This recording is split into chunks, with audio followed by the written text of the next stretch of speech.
This is a reading in A Course in Miracles, Chapter 8, Section 9. Healing as Corrected Perception. I said before that the Holy Spirit is the answer.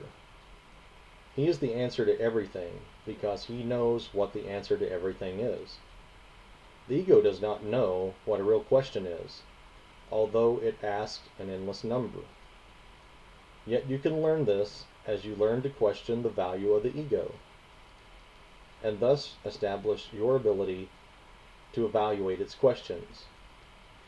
When the ego tempts you to sickness, do not ask the Holy Spirit to heal the body, for this would merely be to accept the ego's belief that the body is the proper aim of healing. Ask rather that the Holy Spirit teach you the right perception of the body, for perception alone can be distorted. Only perception can be sick, because only perception can be wrong. Wrong perception is the wish that the things be as they are not. The reality of everything is totally harmless, because total harmlessness is the condition of its reality. It is also the condition of your awareness of its reality. You do not have to seek reality. It will seek you and find you when you meet its conditions.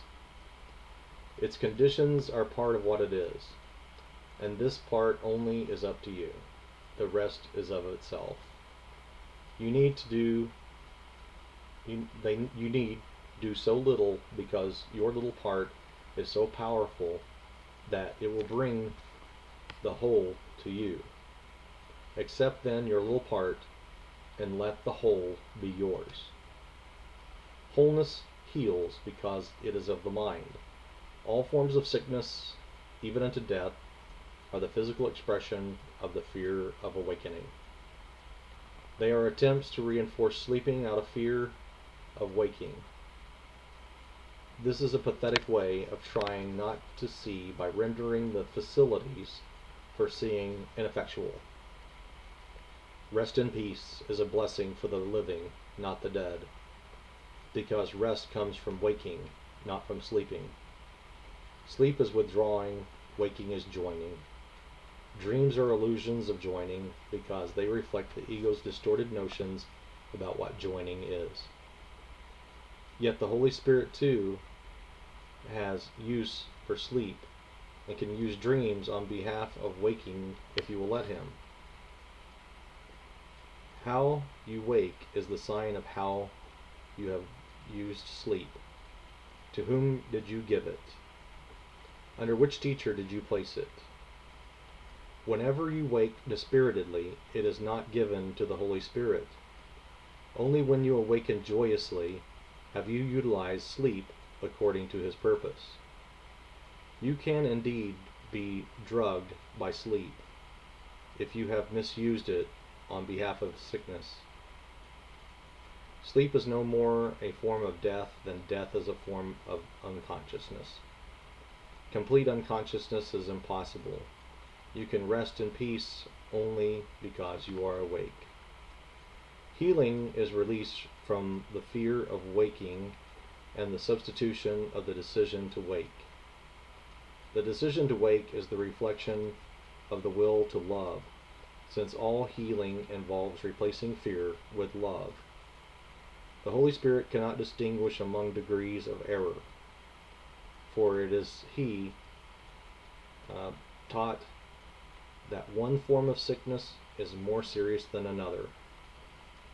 He would be teaching that one error can be more real than another.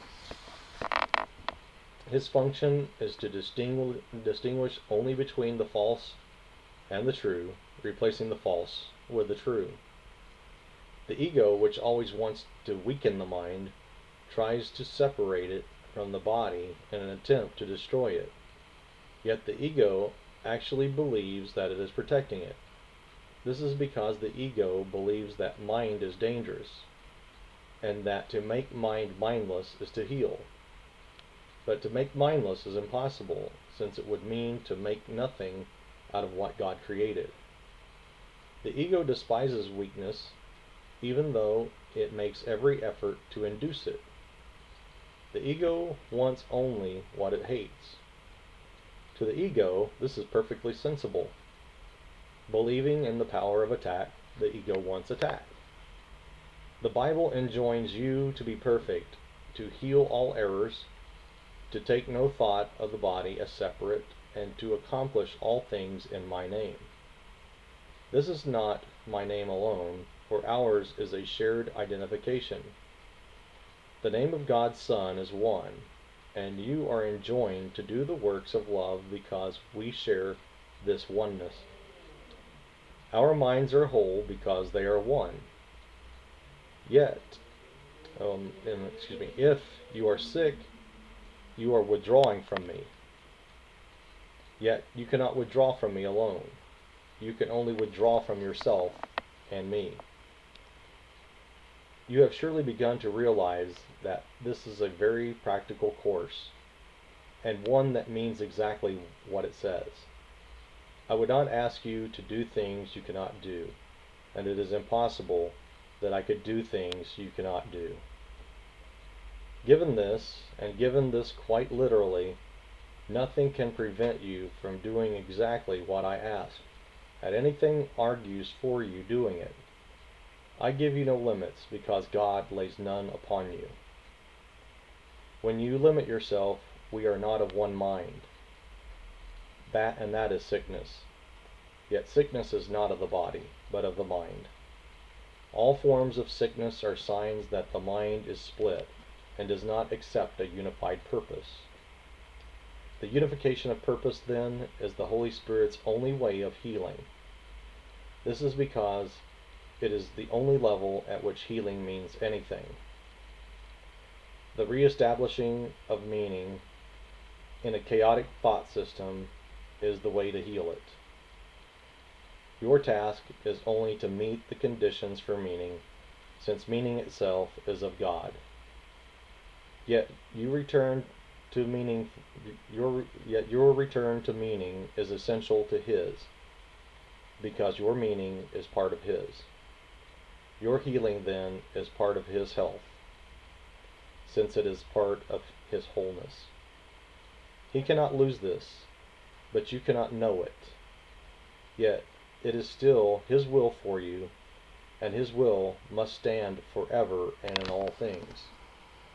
That is the end of the reading in A Course in Miracles, Chapter 8, Section 9.